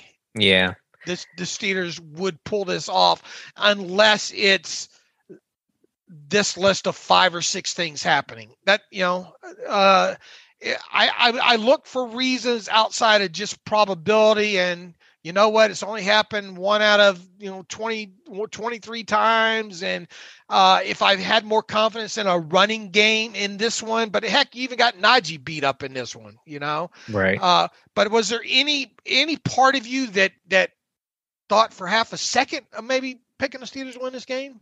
I mean, you just think about it from a turnover aspect. Pittsburgh, for stretches this season, has taken care of the football well, and you do that, I think you kind of give yourself a chance just based off of that. But if this offense has just shown more signs of life, the occasional big play, better on first down, just not so stagnant offensively week after week, game after game, especially in the first half of these games, then I think you would have some more hope. I'm not saying it to be a top 5 offense, but even just even average in terms of just some consistency and avoiding that stagnation, then you would feel more optimistic. But that's where it came down to me. Can Pittsburgh really put up 27 points in a game in any given game? Yeah, they could, but it's usually when they're down big and they're playing from behind, and that's not how you're going to beat the Chiefs. And if we are talking about a Steelers win on Monday, then we are talking about what do you think about that turnover or that block punt or that big play? It just feels like we're going to lead off that show by saying, oh Lord, do we have a lot to talk about? Because it does indeed. That Kyle Brandt with Good Morning Football had that video yesterday, and that meme, I guess, or graphic, if you will, about this is what it will take for the Steelers to win this game. And he's not wrong, I don't think. I mean, it's like Najee has to have like 150 yards, has to be like I forget what the list is. It's all the stuff that we've already kind of highlighted and all like that. It was TJ Watt sack, Ben 3 quality throws, those kinds of things. Right. Exactly. But look, any given Sunday, and this was being played on a Sunday night, so that's why they play the game. But I just couldn't get I got myself within 3, but that's as close as I could come. Yeah, need Kim Hayward, one of these defensive linemen, to bat a pass, put it up in the air, and get it picked off. Maybe Watt does it. Something like that has to happen to create those turnovers. Right. I mean, look, never say never. I mean, but I couldn't get there. Let me ask you a hard, intentionally difficult question. What % chance do you have of the Steelers winning this game? I know you're picking KC, I'm picking KC, but what are the odds the Steelers win this game? I'd give them 8% chance. 8. Okay, it was 8% to get in the playoffs, so there's some symmetry there. I got it around 10% ish. It's not 0. There's a chance, as Sunday proved, but I'm around 10%. Look, you don't know how things can change in a game. Mahomes get knocked out or fumble a snap. I got to be honest with you. I was fairly. I think I felt fairly confident last year at the same time that the Steelers would beat the Browns at home, for all their warts and all, and was wrong there. I tell you what, this ought to be a loose team at the very least. This team ought to go into this game. Nobody's picking us.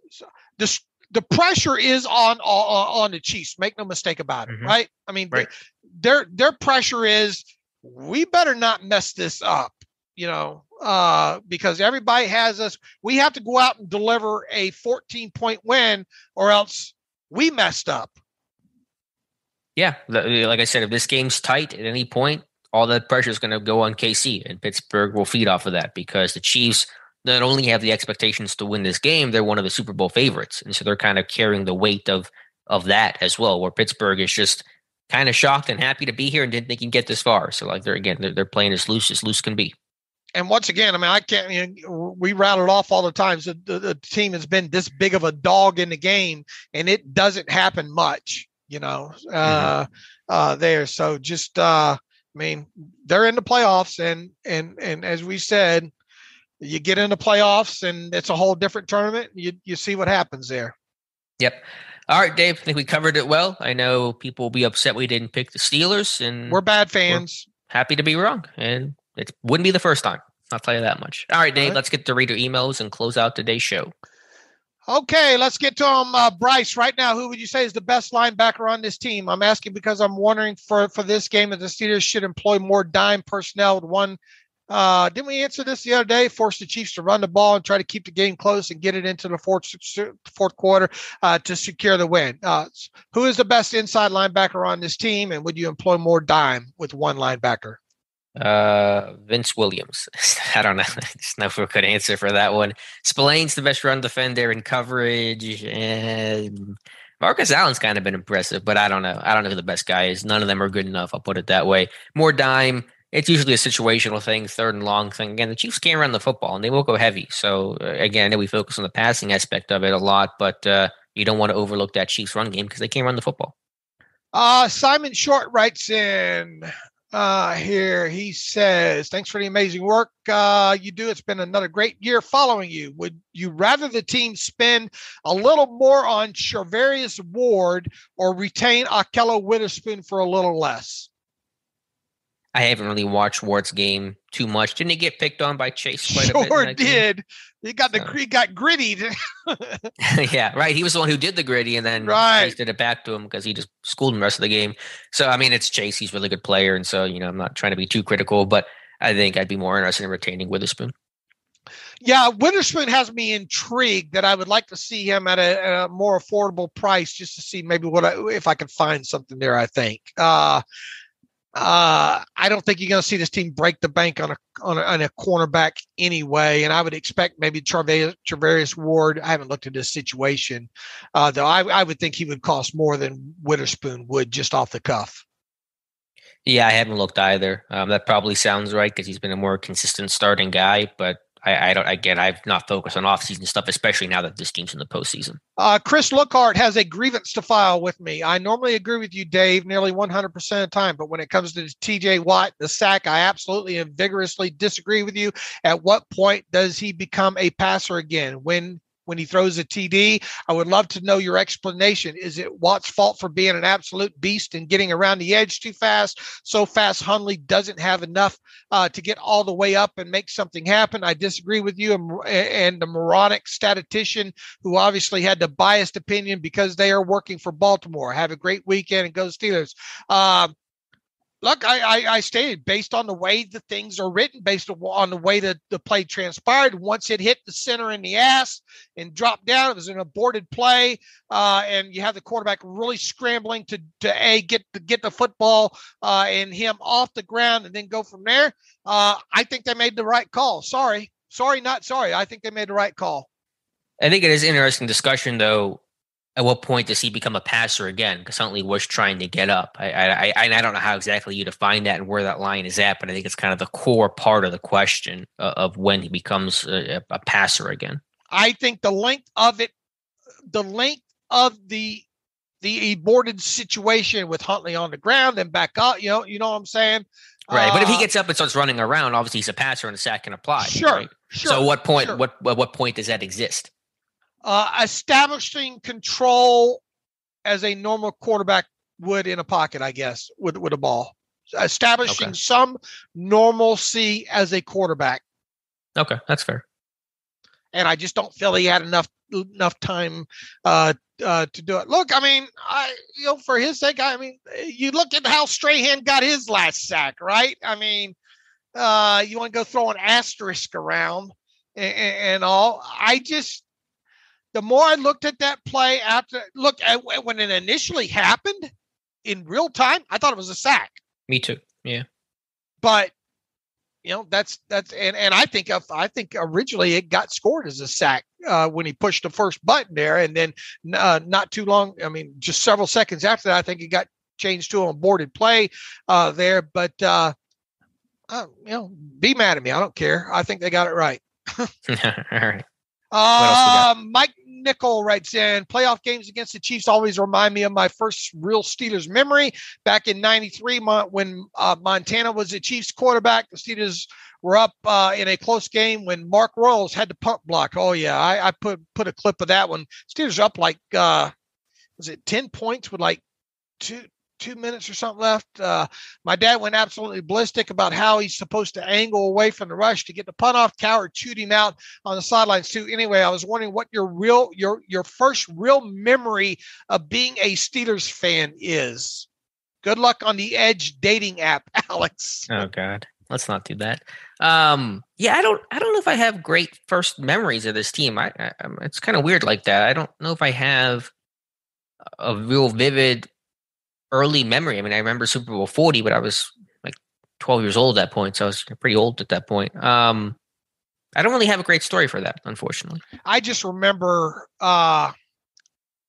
just it was a Cowboys Steelers game. My dad was rooting for the Cowboys, and I was like 4, I think, at the time, and knew how. I don't remember player specifics or plays in that game, but I remember the feeling of how it felt of making my dad so mad and really loving that feeling. And then quickly kind of going into, I don't know, kind of the Immaculate Reception hoopla and claiming to be a lifelong Steelers fan at that point. Mm-hmm. And the whole book, I don't know if there's one, the whole Mean Joe Green commercial was big in my life, but that obviously wasn't a first memory. I don't, other just have a first memory. It would be just rooting against my dad's Cowboys, I think. I think for me, I'm just trying to think back when Tommy Maddox got hurt against the Titans, and I just looked it up. That was 2002, and that pretty scary looking injury. That is something I remember being on my couch and being disgusted at that game. I think the Steelers got destroyed that game, I want to say, and so I think that might be my first memory, which is a weird one to have. Cameron Blackburn's got a grievance with us as well, too. You read an email on the Wednesday show about the kickoffs in the game on Sunday and warm-ups. The famously strong-legged Tucker was struggling to get his kickoffs inside the 10, and he was consistently leaving 55-yard field goals short in different conditions. Maybe Harbaugh doesn't run a fake punt from the Steelers' 45 in the first minute of the second quarter. Curiously, Presley Harvin struck a couple of monster hangers in warm-ups. As much as people have ragged on him, Sam Cook, the longest tenured Raven in their franchise history, also misstruck a couple of punts in that bitter rain. Let's not throw the rookie out with the bathwater just yet. I'm not trying to throw the guy out. I'm just saying, who's your best guy for Sunday night for a playoff game? And I don't know how you could argue it's not Corliss Waitman based on A, his performance, and B, Harvin's performance. And Waitman punted pretty well in KC in week 16 when this thing all got started. And so I'm not trying to cut the guy, but I just trying to play the best guys to give you the best chance to win Sunday night. And I don't know really how you can argue that it's Presley Harvin, not just based on one game, but just based on the body of work. Wasn't I the one, though, that said I applauded the decision to put Harvin back in there to see how he handles the pressure, that I thought that was the right decision? You say, no, that was not the right decision, but yet we're both accused of trying to throw it. I have come up with scenarios of trying to keep Harvin on the 53 while manipulating Waitman to still have Waitman punt in this game.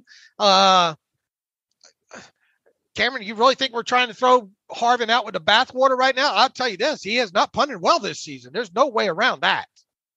Yeah, and there's been a lot of fans just saying, cut the guy now, cut the guy yesterday, and we have not said that. So I think, if anything, we've been critical of him because I think it's been warranted, but we've been as patient and as least reactionary to him as possible. I mean, with that said, would you be surprised if Harvin's cut in the next 48 hours? I mean, they've stuck with him this long. It wouldn't be a shock, but it would be a bit of a surprise, yes. Okay. Let's see here. But that doesn't mean he's going to punt. Is he going to punt Sunday, though? I'll tell you what. I'm having Waitman punt in this game. Me too. No doubt about it. Whatever way I got to get there, that's the way I'm getting there. So maybe that is us throwing the baby out with the bathwater. Let's see. Dave Gardner writes in, love your show. You are the best around for all things Steelers. Thank you, Dave. I know we still have football left, but looking ahead of the draft, what is the position group strength for the Steelers needs in the 2022 draft? If they need offensive line, defensive line, quarterback, cornerback, inside linebacker, outside linebacker, what kind of high-end picks, depth is available from a 1,000-foot glance? I know it's early, but I'd love your take. Dave, it's way early. Dave, Dave, hit us back here in a couple weeks, man. Let us get through the Steelers season. We just barely started. We would be doing you and the listeners a disservice to talk extensively about players and a draft class that we don't have a good grip on. Now, we're not going to try to pretend like a lot of other people do. We want to give people good, solid thoughts on draft class needs, all like that. And we would be doing our listeners a disservice talking outside of just surface players like a few quarterbacks and a couple other high-end players. Sorry. Yeah, and sorry to interrupt here. I want to jump on this here. The All-Pro team, the AP All-Pro team has been released. Cam Hayward and TJ Watt named All-Pros this season. So Watt, one of the 5 unanimous All-Pro selections, and Hayward, well-deserved. Super happy to see him get that kind of recognition that's been long overdue, and he's finally gotten more in last couple of years. Absolutely. What great news. Alex's Love Life from Stephen Dillman. No questions for the show, but I wanted to say that listening to Dave help Alex's Love Life at the end of each episode is my new favorite thing. Alex's genuine level of discomfort is absolutely hilarious. Sorry, Alex. Keep up the great work, guys. Steve, and listeners, you're Alex, you're lucky that we're running out of time. We got things to get to right up here because I had a couple more questions about that I had for Alex that I will table for another show here. Got a long off season coming up here as well too. So Alex, you got off the hook here. Good. Yeah, I don't know what all this help is about. I don't think not been much help on this side. So more. I am curious to learn more about this Edge or Hinge app that you've used and kind of what your profile looked like for that. Right, but I'll see if I can't suss that out on the internet, if you will. Let's wrap it up. You can follow me on Twitter at Steelers Depot. Follow Alex on Twitter at Alex_Kozora. Follow the show at Terrible Podcast. Email the show, theterriblepodcast@gmail.com. If you like what we do and want to donate to the cause, go to SteelersDepot.com, hit the donate button. These apps aren't cheap. These dating apps aren't cheap, people. From my understanding, we had apps. They were called strip clubs. Dave, you can go to ad-free version of the site. $25. Go to SteelersDepot.com. Hit the ad-free button. We also had Waffle Houses. That's where I met my wife. How about that for a dating app? Waffle House. In the meantime, thanks for listening to the Terrible Podcast with Dave and Alex.